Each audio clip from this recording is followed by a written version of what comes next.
Assalamualaikum warahmatullahi wabarakatuh. Selamat berjumpa dengan saya Muholil.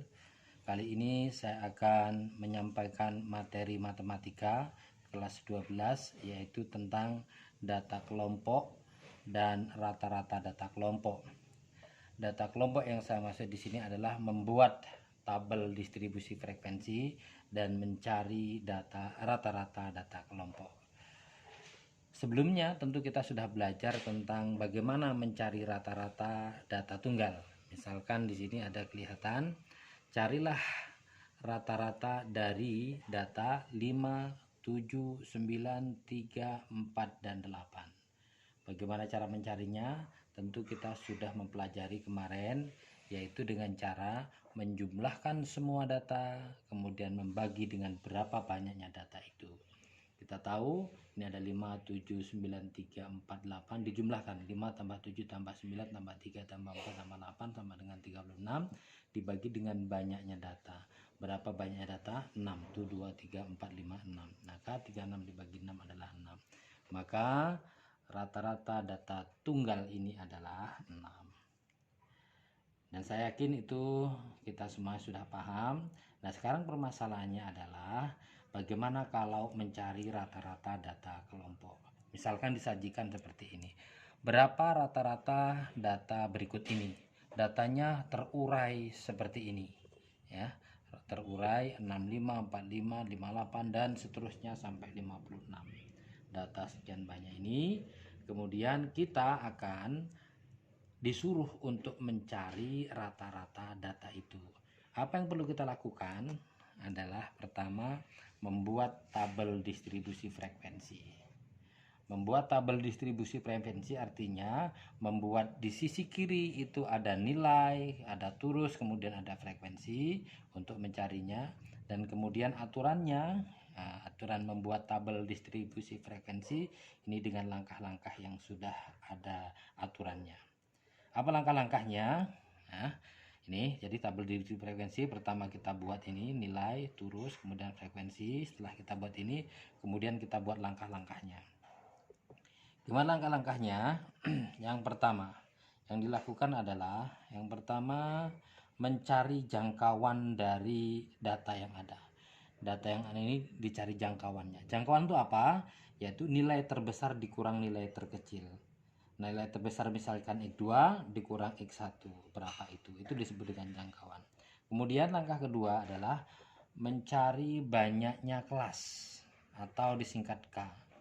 K adalah rumusnya 1 ditambah 3,3 kali log N. Ini adalah rumus Sturges.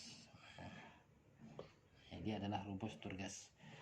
Kemudian langkah ketiga adalah mencari lebar kelas, atau misalkan lebar kelas dinotasikan dengan C, maka C sama dengan jangkauan dibagi K. K tadi kita tahu adalah banyaknya kelas. Oke, tidak berlama-lama kita praktek untuk mencari atau membuat tabel distribusi frekuensinya, kemudian mencari rata-rata data kelompok ini. Yang pertama, satu jangkauan, kita cari jangkauannya X2 dikurang X1. Tadi rumusnya adalah X2 itu nilai terbesarnya berapa dan nilai terkecilnya berapa. Setelah kita cari, ternyata setelah kita amati, nilai terkecilnya adalah 78. Ini maaf, nilai terbesarnya.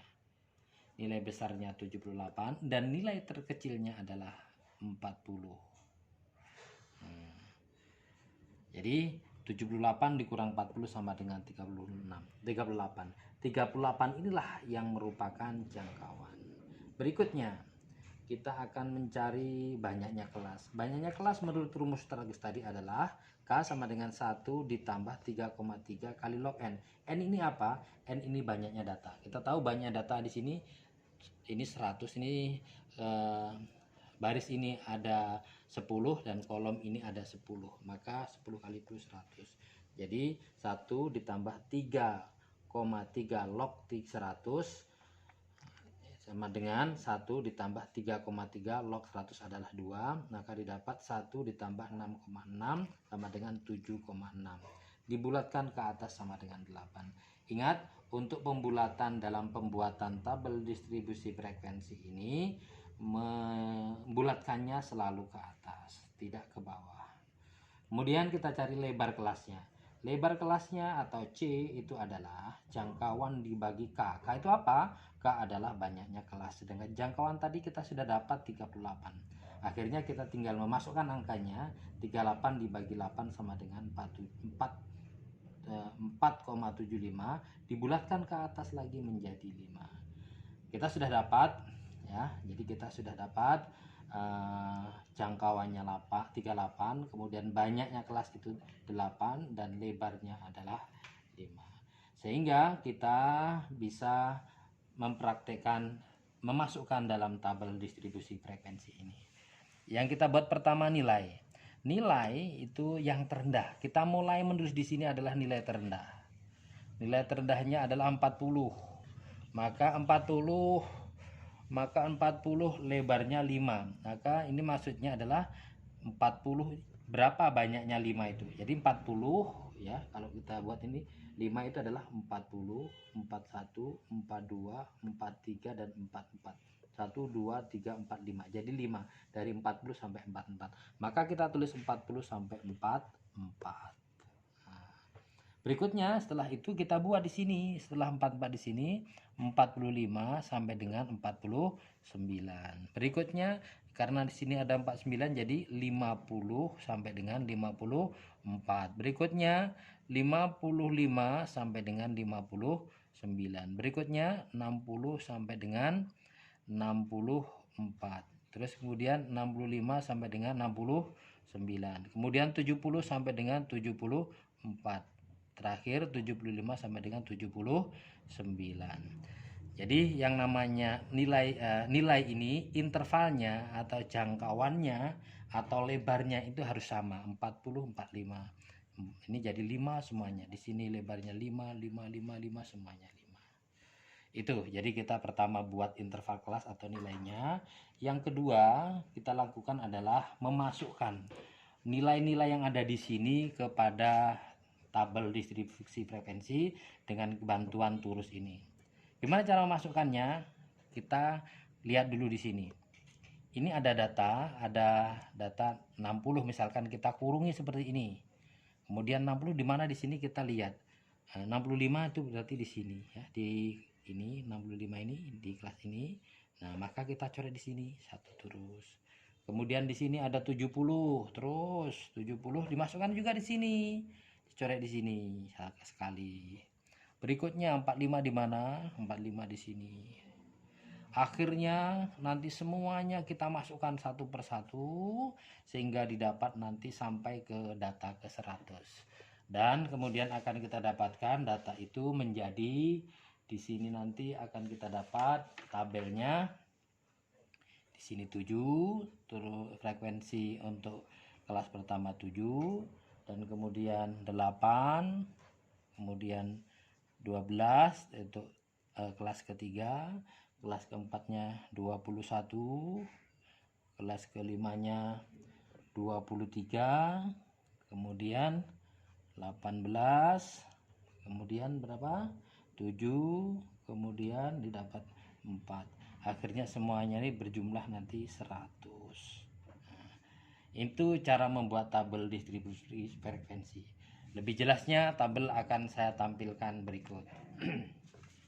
Nih tabelnya. Jadi tabel saya tampilkan berikut. Saya tutup dulu supaya kelihatan lebih jelas. Inilah yang disebut dengan tabel distribusi frekuensi. Oke, ini jadi tabel distribusi frekuensi, ada nilainya, ada frekuensinya. Karena ada frekuensinya itulah kemudian disebut dengan tabel distribusi frekuensi. Berikutnya, apakah kita sudah selesai pekerjaan kita? Belum. Pekerjaannya adalah kita diminta untuk mencari berapa rata-rata dari data itu atau data yang sudah kita buat menjadi tabel distribusi frekuensi. Apa yang dilakukan? Yang dilakukan pertama adalah ini. Yang pertama, kita mengingat bahwa rumus rata-rata tabel distribusi frekuensi, rumus dari nilai rata-rata adalah X bar sama dengan sigma X dikali F dibagi N ya. Oke, maka kita mencari dulu nilai X. Kita akan mengalihkan ya, kita mencari nilai X. X ini apa? Nilai yang mewakili dari interval ini. Interval ini itu nilai ini 40 sampai 44 mana perwakilannya? Apakah 40, apa 41, apa 42, apa 43, apa 44? Tentu tidak adil kalau dipilih salah satu, tetapi salah satu itu harus mewakili. Mewakili itu diantaranya dipilih yang tengah. Berapa mencari nilai tengahnya bagaimana? Yaitu 40 ditambah 44 dibagi 2. 40 tambah 44 itu sama dengan 84 dibagi 2 sama dengan 42. Terus kemudian demikian juga yang kelas kedua ini 45 ditambah 49 yaitu dibagi 2 sama dengan 47. Terus berikutnya ini sebagai perwakilan, nilai perwakilan kelas. Jadi 42, 47, 52, 57, 62, 67, 72, 77 dan seterusnya. Nah, berikutnya kita kalikan karena rumus rata-rata data kelompok adalah jumlah dari X kali frekuensi, ini F ini diwakili frekuensi di sini X kali F berarti kolom X dikali kolom F. Jadi E kali F, E kali ini. Maka 7 kali 42 sama dengan 294, 8 kali 47 sama dengan 376 dan seterusnya didapatkan nilai ini sampai dengan 4 dikali 77 sama dengan 308. Setelah itu kemudian dijumlahkan dari yang paling atas ke yang paling bawah, didapatlah nilainya 5935. Ini adalah nilai dari sigma X dikali F ya. Jadi inilah nilai dari sigma atau jumlah dari keseluruhan X dikali F. Berikutnya kita mempraktekkan berapa nilai rata-ratanya. Nilai rata-rata dengan rumusnya adalah sigma X dikali F dibagi N ya. Maka kita sudah tahu bahwa sigma X dikali F-nya adalah 5935 ini kan. Kemudian dibagi N, N-nya berapa? N-nya 100. Maka nilai rata-ratanya adalah 59,35. Inilah nilai rata-rata data kelompok yang ada pada data yang banyak tadi. Itu materi kita hari ini ya, kita ulas lagi. Yang pertama, kita membuat tabel distribusi frekuensi. Yang kedua, kita mencari rata-rata data kelompok. Tentunya untuk lebih memahami, silahkan akan saya kirimkan soal atau latihan sendiri tentang bagaimana membuat data kelompok dan kemudian mencari rata-ratanya. Demikian, Assalamualaikum warahmatullahi wabarakatuh.